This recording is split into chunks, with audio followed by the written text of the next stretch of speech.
안녕하십니까? EJ 지식TV입니다. 이번 주제는 한국문학편으로 현민 유진호의 단편소설 창랑정기 운문입니다. 이번 순서는 창랑정기를 7단락으로 나누어 세 번째 내용을 알아보도록 하겠습니다. 창랑정기 세 번째. 얼마 있더니 문이 열리며 20살이 들락말락해 보이는 상투 짠 젊은 사람이 들어왔다. 아버지가 일어나 형님께 절해라고 하신다. 시키는 대로 나는 또 일어나 절을 하였다. 그것이 그 집 젊은 주인 서강대신의 증손자 나의 12촌 형님 김종군이었다.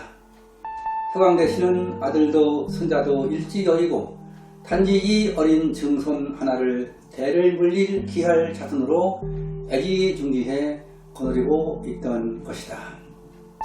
아버지와 서강대신과는 종군을 옆에 앉혀놓고 또 무슨 이야기인지 길게 하기 시작하였다. 무슨 이야기를 하는 것인지는 알 수 없었으나 학교니 무엇이니 하는 말이 자꾸 나오던 것으로 보아 서강대신은 종군을 학교에다 보낼까 말까에 대해 아버지에게 상의하던 것인가 싶다. 다른 일이면 상의할 사람이 얼마든지 있었겠지만은 신식 개화에 대해서는 멀고 가까운 것은 물론하고 집안에 나의 아버지밖에는 아는 사람이 없었던 것이다. 그때 아버지는 한국 한비 유학생으로 일본 유학을 갔다 와서 탁집으로 내각 제도국으로 벼슬을 다니다가 합방이 된 후에도 그대로 계속해 다니고 계셨던 것이다. 서강대신과 아버지가 그때 하던 이야기가 종군에게 공부를 시킬 것인가 아닌가 하는 것이었으면 그 후에 아버지가 일상 서강대신이 완고해서 종군에게 학교 공부를 안 시킨 것이라고 원망하던 것으로 짐작이 된다. 생각한데 서강대신은 대원군 시절에 가장 맹렬하게 양이 서양 오랑캐들을 물리치기를 주장하던 분이라 세상이 날로 그의 생각과는 달라감을 보자 하나밖에 없는 귀한 자손에게 신식 공부를 시킬 필요를 느끼고 아버지하고까지 의논을 한 것이었으나 끝끝내는 자기의 신념에 충실해서 종군을 학교에 보내지 않았던 것인가 싶다.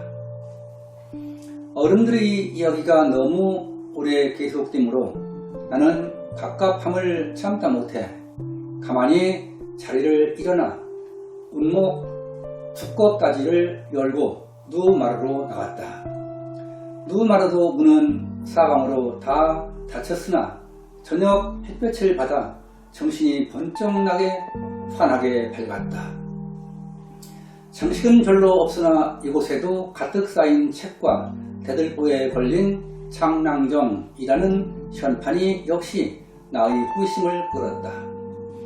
나는 창랑정이라는 현판을 한참이나 쳐다보고 옳지 창랑정 하더니 찰창자 물결랑자 정자 정자로구나 하고 그것을 알아낼 수 있었던 것이 몹시 기쁘고 뽐내고 싶었다. 현판은 서강대신이 스스로 쓴 것이어서 끝에는 도암이라는 서명까지 있었다.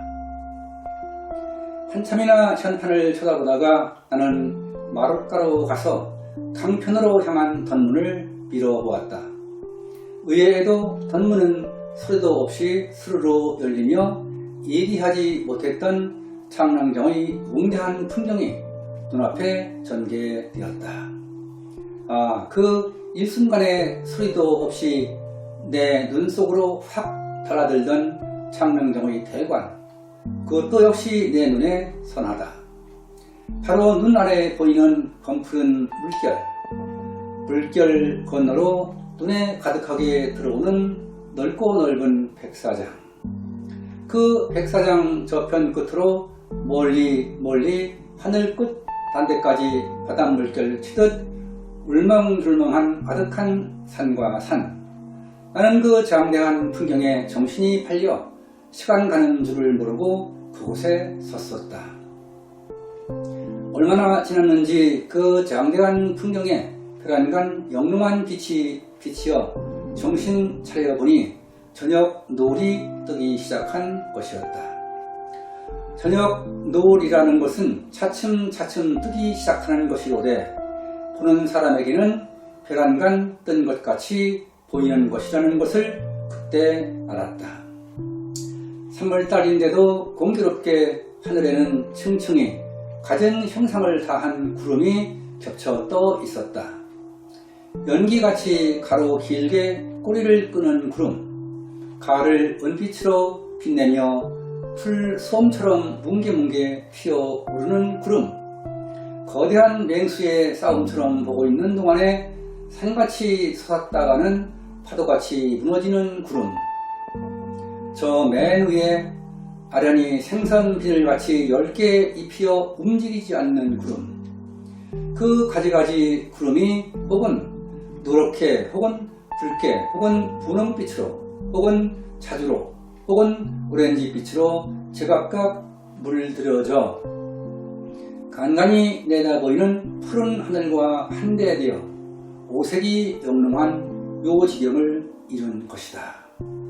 그 오색 찬란한 하늘이 다시 물 위에 거꾸로 비치어 하늘과 땅이 함께 어우러져 장대 화려한 꽃밭을 이룬 황홀한 광경은 7살의 소년이 아니라도 누구나 한 번 보면 한평생을 잊을 수 없을 것이다. 그러나 그 아름다운 자연보다도 한층 내 어린 기억에 지워지지 않는 인상을 준 사건이 곧 일어났다. 황홀한 노을 뜬 풍경에 팔려 나는 내 발밑 노마루 아마당에 누가 왔는지 누가 갔는지 아무것도 모르고 있었는데 어쩌다가 언뜻 눈앞을 내려다보니 언제 온 것인지 12서너 먹어 보이는 소녀가 앞마당에 와서 서서 방긋방긋 웃으며 나를 쳐다보고 있었다. 해화나무 꽃씨로 물들인 호야 노랑 저고리에 잎다운 치마를 입은 소녀는 오색이 영롱한 저녁 노을을 등지고 서서 방긋방긋 웃으며 나를 쳐다보는 것이다. 나는 곧 그 소녀에게 몸이 잦아지는 것 같은 호감을 느꼈다. 그래 나도 모르는 동안에 빙긋이 웃었더니 소녀는 이리 오라 이리 오라고 나에게 손짓을 하였다. 지금까지 예전의 단편소설 장랑정기의 3번째 단락의 내용을 알아보았습니다. 다음 해 방송에서는 장랑정기의 4번째 단락의 내용을 알아보도록 하겠습니다. 여러분은 장랑정기를 감상하면서 유년 시절에 간직했던 소중한 추억을 떠올릴 수 있는 계기가 되었길 바랍니다. 바쁜 생활 속에서 잊혀졌던 고향의 의미가 독자 여러분과 공유되었길 기대하면서 EJ 지식 TV를 마치겠습니다. 감사합니다.